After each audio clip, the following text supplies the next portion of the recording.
mở xuống đang xền hả nó bữa nay bị muốn để mà soạn bắn lịch thay này cả mà liệp hiên quả dom cẩn thèn này hả nó nơiตอนnày đi cóอาจจะมาในเป็นอักษรสูงฮะนะอักษรสูงในจำหนังข่าวๆยามได้เห็นมานั่นก็จะมีขอไข่ขอโขดชอชิงทอฐานทอถุงผอพึ่งฟอฝาสอศาลาสอฤาษีสอเสือหอหีบนะจะมีอยู่11ตัวในขณะแล้วก็เขาก็ได้ขึ้นมาอะไรปลาสมดังสลามันเนาะปลาสมกับสลานะอันเป็นอักษรสูงดังปลาสมกับสลานั่นเองค่ะเห็นกว่าเยาบอกหนึ่งค่ะเนาะในตอนนี้อากาศได้ขึ้นมารอเพิ่มมาแทนนี่ก็เป็นพันธุ์โดยวรรณยุกต์นะเนาะพันธุ์โดยวรรณยุกต์นี่ก็จะเป็นเสียงเอกเสียงโทดังเสียงจัตวาเนาะที่ในเสียงสูงในเขาค่ะออกไล่3เสียงในนะครับเนาะเขาค่ะมาโดยดีในนี่ครับเสียงเอกนะครับเสียงโทเสียงจัตวาเนี่ยเนาะเสียงเอกนี่ก็เป็นขาเสียงโทข้าเสียงจัตวาขาขาข้าขาเนี่ยเนาะเอามาโดยที่ไล่ลอดดูมันก็เป็นคอไข่สระอาแล้วก็มีไม่เอกเสียงเอกนะเนาะเอาไว้ขออาขาไม่เอกขาขออาขาไม่โทค่าขออาขาขออาขาเนี่ยออกเสียงจัตวาในเสียงอันเป็นไม่จัตวานี่ก็เข้าคำตามหลักลายเสือนี่ค่ะเนาะปกติตีเสียงสูงเลยค่ะเนาะมัน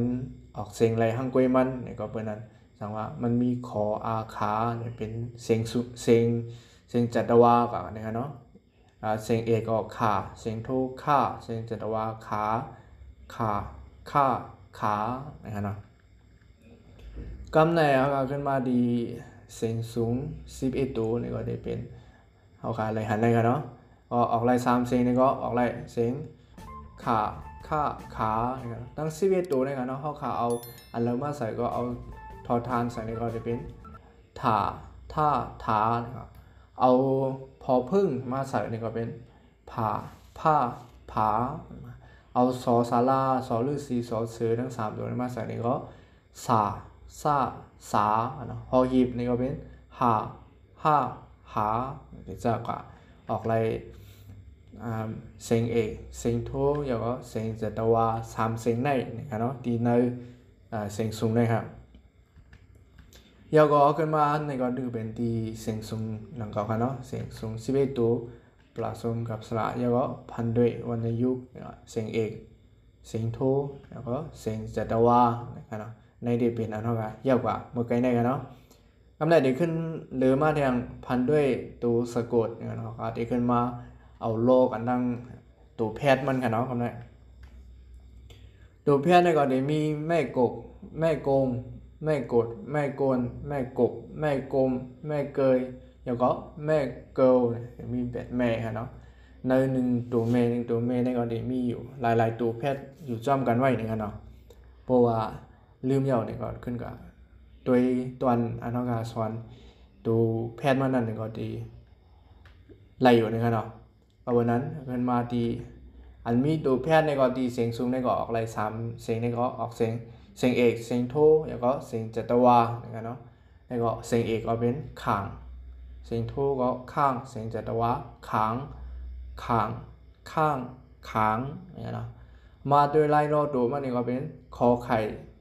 สระอาแล้วก็งองูสะกดแล้วก็มีไม่เอกนี่ก็ขออางอขางไม่เอกข้างขออางอขางไม่โทข้างขออางอขางที่เสียงจัตวาเนี่ยครับเนาะขางตามรูปลายใส่ไม่จัตวาเนาะที่เสียงสูงเลยครับเนาะอย่างเป็นนั้นเดี๋ยวนี้ขออางอขางเนี่ยออกเป็นเสียงจัตวากว่าเนี่ยครับเนาะอย่างเป็นนั้นข้างข้างค้างเนี่ยออกไล่3เสียงนี่ครับเนาะมีตัวแพทย์ก็ออกไล่3เสียงมีตัวแพทย์ก็ออกไล่3เสียงนี่ครับเนาะกำในเขาขาขึ้นมาตีมาหบจู่กันนะเนาะตีอัน เสียงสูง11ตัวและดังเสียงสระแล้วก็เสียงวรรณยุกต์นะครับเนาะนั่นก็เป็นเสียงอักษรสูง11ตัวอักษรสูง11ตัวแล้วก็ราคาได้ขึ้นมาจากได้มี2ตัวนี่ก็คำเป็นกับคำตายนะครับเนาะคำเป็นนี่ก็ได้มีเสียงสระเสียงสั้นกับเสียงยาวที่คำตายนี่ก็ได้มีเสียงสระเสียงสั้นกับสระเสียงยาวดังเก่าฮะเนาะเฮาอันดังสุดเฮาก็มาที่เสียงอักษรสูงคำเป็น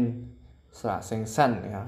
ที่สระเสียงสั้นแล้วเขาออกลาย3เสียงเนาะออกลายเสียงเอกเสียงโทแล้วก็เสียงจัตวาเนาะนั่นก็จะเป็นขอนอขันหรือขอหันนอขันไม่เอกขันเนาะขันไม่โทขันแล้วก็เสียงจัตวาก็ขันนะนั่นเป็นสระเสียงสั้นมาดีคำเป็นสระเสียงยาวนี่ก็จะออกลาย3เสียงดังก็เนาะเรียกว่าเป็นขอมอขามไม่เอกขามไม่โทข้ามขามออกลาย3เสียงเนาะตั้ง11ตัวนะครับตั้งอักษรสูงตั้ง11ตัวเนี่ยออกลาย3เสียงเอกเสียงโทเสียงจัตวานี่ครับเนาะดีคำเป็นกำแล้วมาดีคำได้นี่ครับเนาะในเขาจะมีสระเสียงสั้นกับสระเสียงยาวนั่งเก่านี่ครับเนาะดีคำได้เสียงสั้นแล้วเขาออกลาย2เสียงกันเนาะออกลายเสียงเอกกับเสียงโทนี่ครับเนาะนั่นก็จะเป็นคออาขาไม่โทค่าเนี่ยเขาออกลาย2เสียงครับเนาะมาดีคำได้เสียงยาวนี่ก็ออกลายเสียงเอกกับเสียงโทนั่งเก่านี่ครับเนาะนั่นก็จะเป็นขออาดอขาดไม่โทขาดนะครับเนาะดัง11ตัวนี่ครับเนาะดัง11ตัวนี่ก็ออกลาย2เสียงในนะครับเนาะย้อนเบอร์สังแลมันออกลาย2เสียงเวลาในที่สระเสียงยาวนี่ครับเนาะคำได้เสียงยาวนี่เนี่ยย้อนเบอร์ตัวแพทย์3ตัวนี่นะครับเนาะไม่กบ3ตัวนี่พวกเขามาแพทย์ตีสระเสียงยาวนี่เนี่ยเขาที่เป็นคำได้ย้อนเบอร์นั้นออกลาย2เสียงก้อยนี่ครับเนาะซ้ำโป๊ะเป็นเสียงสั้นนำออกลาย2เสียงก้อยละเนี่ยตีเนื้อในแห่งมันซ้ำออกลาย3เสียงเนี่ยตีเนื้อในย้อนเบอร์มันมีเสียงตัวแพทย์มันครับเนาะเบอร์มันเป็นตัวแพทย์ตีเดินในมันมีอักษรมันก็อักษรในดังสระมันก็เนาะแล้วเบอร์นั้นเนี่ยมันเป็นเสียงสั้นออกลาย2เสียงเลยออกลายเสียงอีกดังเสียงโทไว้นี่ครับเนาะแล้วเบอร์นั้นดังว่าในเป็นเสียงสูงมาครบจู่กันเนาะครับเนาะดังพยัญชนะมันเลยดังเสียงสระแล้วก็เสียงวรรณยุกต์มันนะครับเนาะแล้วค่ะพอขึ้นมาครบจู่กันมีลืมแทงกล้ามนี่ก็อักษรสูงได้มี2นิ้วแล้วก็มีคำเป็นกับคำตายเนี่ยดีคำเป็นนี่ก็มีเสียงสระเสียงสั้นกับสระเสียงยาวดีสระเสียงสั้นกับสระเสียงยาวในคำเป็นได้ออกลาย3เสียงนะออกลายเสียงเอกเสียงโทเสียงจัตวาเนี่ยออกลาย3เสียงนะโปรดีเสียงสูงอักษรสูงนะอักษรสูงคำได้เนี่ยมีสระเสียงสั้นกับสระเสียงยาวเนี่ยเขาเลยออกลาย2เสียงก้อยนี่ครับเนาะออกลายเสียงเอกกับเสียงโทนี่ครับเนาะแล้วก็เปลี่ยนตอนด่าเสียงสูงนี่ครับเนาะในตอนนี้ก็ยันขึ้นหรือไว้ดีในเสไปขึ้นมาทบกันในตอนเห็นมาตั้งนาแทงนี่ครับเนาะสังเกตว่ามีลองข้องคำใจป่องใจตีแล้วนี่ก็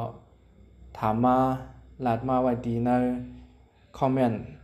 ปาเตอร์คลิปวิดีโออะไรอยู่นะครับเนาะจะเข้าไปขึ้นมา